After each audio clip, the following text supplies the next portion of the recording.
In today's Big Brain Breakdown, we're going to highlight 5 expert level skills to outplay enemies in the endgame. We're going to be focusing on the minimap, predicting your enemy's rotation, and communicating. And in these scenarios, I'm going to show you how to get out of a situation where you're being held and how to properly hold enemy teams so that you can take home the win more often. The idea is to control the outcome of the minimap and to use your high IQ rotation to give you the best advantage over the final zone. My name is Sitrep, and if you like tips and tricks on how to get better at your game, subscribe to my channel. All of my content is designed to take your gameplay to the next level. That way you don't end up getting worn like an ugly Christmas sweater. I have acquired him! Oh god. Hello. Hi. The first technique is called tanking, and when you're holding an enemy position where they have the elevation and you're trying to stop them from moving down, sometimes you have to rotate towards the outside of the zone. What I'm doing here is rotating away from where my teammates are to decrease the likelihood of them being able to team fire us from a high elevation. I'm tanking my gas mask or absorbing damage in the gas. This gives me the ability to get into a position that is very unpredictable to the enemy team while they're trying to flee down the steps. I'm pinging the steps to indicate where they are, and I'm holding that angle so that they have to scramble. Then I'm rotating after the break, getting down into the gas, using the supply box so that I can have more stims. I've burned my gas mask, but I'm still in an opposite hold from where my teammates are. I go ahead and knock the fly in, immediately switch to an SMG for the jump over. We've taken care of 2 of the 4. I'm using the stim to rotate down to safety and allows for the 3 teammates to push back up for enemy number 3.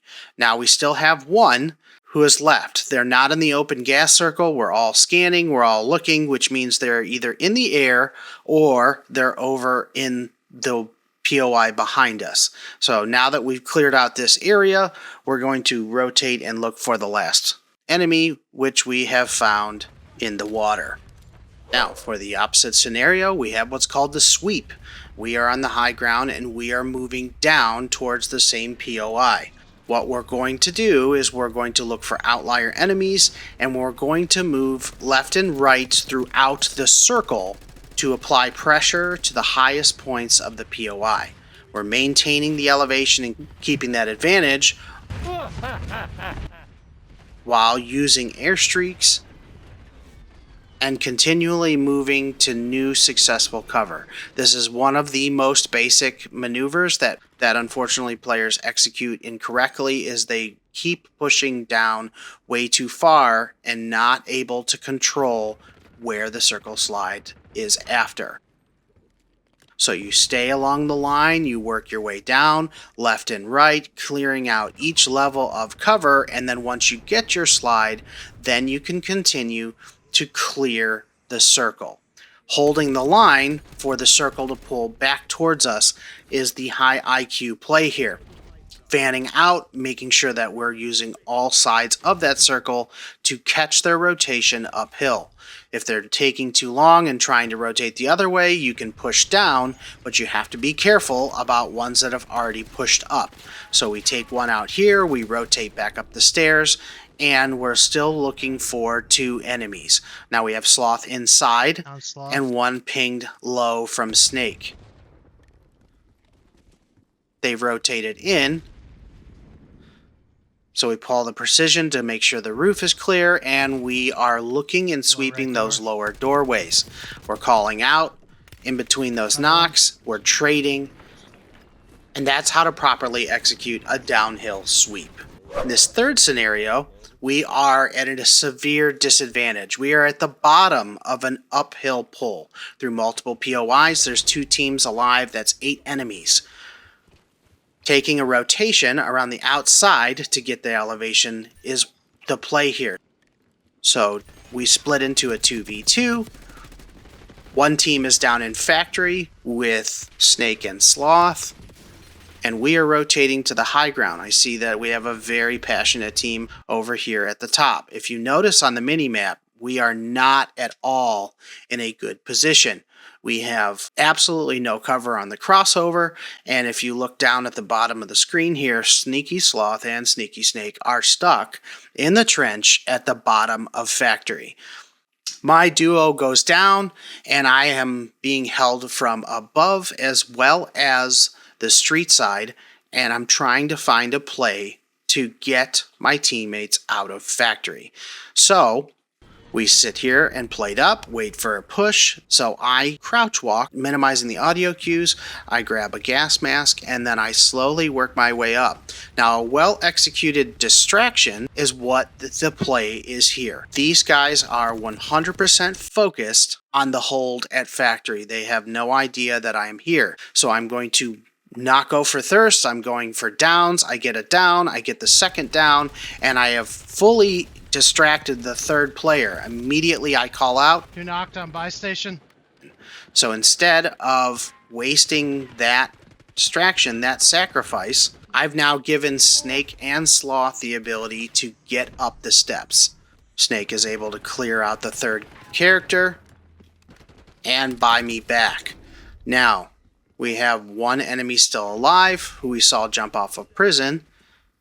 So we're going to land directly on the Snake so that we can trade. Buy station control is incredibly important, but what is most effective is not pushing together in the open. Span yourself out, create distractions via gunfire, using airstreaks, throwing lethals, and divert the attention away from your teammates so they can continue the rotation. This is one of the more difficult strategies, and this is where you need to coordinate this tactic with your teammates that you regularly play with. Now, when you have the high ground in the scenario and you're trying to hold multiple teams together, there is a tactic called gatekeeping. This is important because it's learning to hold the predictive rotations of multiple teams between openings and cover based on the circle, pull, or collapse.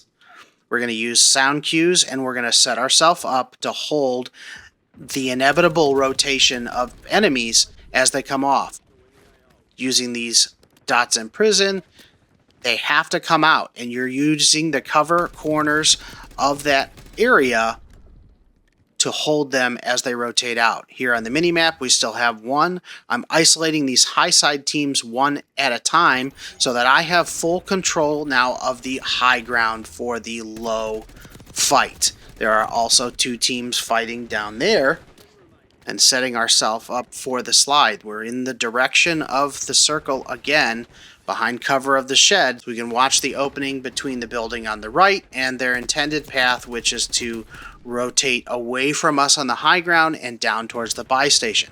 Remember, buy station control is paramount because players in the late game are going to be there to be reviving teammates, buying precision airstrikes to peel us off the high ground. And if you hold that cover correctly, a expert level team can fan out at the top of cover and have complete control of the final circle slide. Now, our final tactic is the very complicated one, which utilizes all four of these skill sets, but adds in the fifth skill set, which is your communication. This is called Overwatch. This scenario, we have a final circle with 6 teams and a very small cluster of buildings. It is on an incline, so we're using the building as cover, and we're maintaining our control over that final circle. Again, clearing around the outside of the final zone and looking for players on the buy station. Buy station control, I cannot stress it enough. If you want to have higher kill games and more wins, you need to be focusing on players willing to make those last minute plays, because there is so much activity on that area, and if you're not applying pressure, you're going to be missing out on kills, and you're also giving the other teams the opportunity to purchase valuable equipment like gas masks and precisions to end the game. In this scenario here, they also have a PDS, and they're hiding back in the gas. We're giving off those comms that they're in bunk beds, which is in Limehouse here.